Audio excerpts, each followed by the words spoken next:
AP మంత్రులకు శాఖల కేటాయింపు. పవన్ కు పంచాయతీరాజ్, అనితకు హోం, లోకేష్ కు ఐటీ.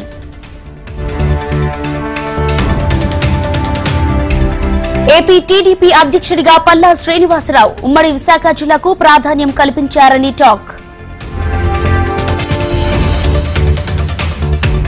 కాంగ్రెస్ విశ్వసనీయతను కోల్పోయింది. ఎంపీ ఫలితాలే నిదర్శనమన్న తరుణ్ చుగ్.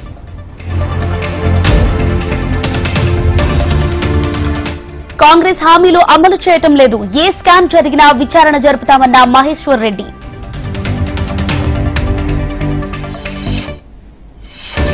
ఎట్టి పరిస్థితుల్లోని ధైర్యాన్ని కోల్పోవద్దు. మళ్లీ అధికారంలోకి వస్తామన్న జగన్. తెలంగాణలో పర్యాటక, ఆతిథ్య రంగాల్లో పెట్టుబడులు పెట్టండి. జాతీయ, అంతర్జాతీయ వెడ్డింగ్ ప్లానర్ల సమ్మేళనంలో మంత్రి జూపల్లి. స్థానిక సంస్థల ఎన్నికలు నిర్వహించే దమ్ముందా?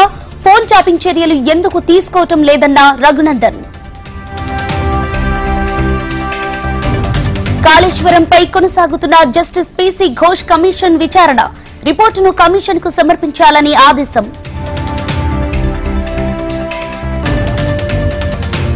తెలంగాణలో భారీగా ఐఏఎస్ల బదిలీలు. అసిస్టెంట్ సెక్రటరీలకు, డిప్యూటీ సెక్రటరీలుగా పదోన్నతి.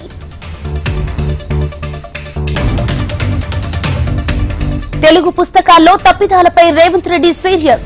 2 అధికారులపై వేటు. తెలంగాణ ప్రభుత్వానికి సచివాలయ ఉద్యోగుల సంఘం లేఖ. పెండింగ్ డిఏలు, ఐఆర్ 40% ఇవ్వాలని డిమాండ్. ధర్మవరానికి టెక్స్టైల్ పార్క్, మెగా క్లస్టర్ మంజూరు చేయండి. కేంద్ర మంత్రి గిరిరాజ్ సింగ్ ని కోరిన సత్యకుమార్ యాదవ్. వైసీపీ ఆక్రమించిన భూములన్నీ ప్రభుత్వానికి స్వాధీనం చేస్తాం. భూ ఆక్రమణలో పెద్దవారున్న వదిలేది లేదన్న ఎమ్మెల్యే మాధవిరెడ్డి. అమిత్ షా క్లాస్ తీసుకుంటున్న వీడియోపై క్లారిటీ. కేంద్ర మంత్రి దిశానిర్దేశం చేశారన్న తమిళసై. కేబినెట్ కూర్పు 100% బాగుంది. యువతకు ప్రాధాన్యం కల్పిస్తేనే లాభమన్న యనమల. ఎమ్మెల్యే మురళీమోహన్ కు పాత్రికేయుల సన్మానం. జర్నలిస్టుల సమస్యలను ప్రభుత్వం దృష్టికి తీసుకువెళ్తానని హామీ. మావోయిస్టుల స్నిప్పర్ జాకెట్ సెట్ స్వాధీనం. ఛత్తీస్గఢ్ రాష్ట్రం సుక్మా జిల్లాలో లభ్యం. బెంగళూరు జైలు నుంచి సినీ నటి హేమ విడుదల. హేమకు షరతులతో కూడిన బెయిల్ మంజూరు. ఫ్రాన్స్, బ్రిటన్, ఉక్రెయిన్ దేశాధినేతలతో మోడీ భేటీ. ద్వైపాక్షిక సంబంధాలపై చర్చించిన ప్రధాని. పేపర్ లీక్ కాకుంటే అరెస్టులు ఎందుకు? నీటి అవకతవకలపై కాంగ్రెస్ ఫైర్. హైకోర్టులో మాజీ సీఎం యాడ్యూరప్పకు ఊరట. ఈ నెల 17 వరకు అరెస్టు నుంచి మినహాయింపు.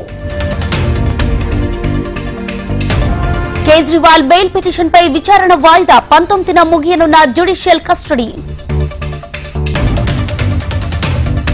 అవన్నీ తప్పుడు కథనాలే. ఫోన్ నెంబర్లకు ఛార్జీలపై ట్రై క్లారిటీ. G7 శిఖరాగ్ర సదస్సు వేళ ఇటలీ పార్లమెంటులో ఉద్రిక్తత. ఓ బిల్లు విషయంలో దాడి చేసుకున్న అధికార, విపక్ష పార్టీలు.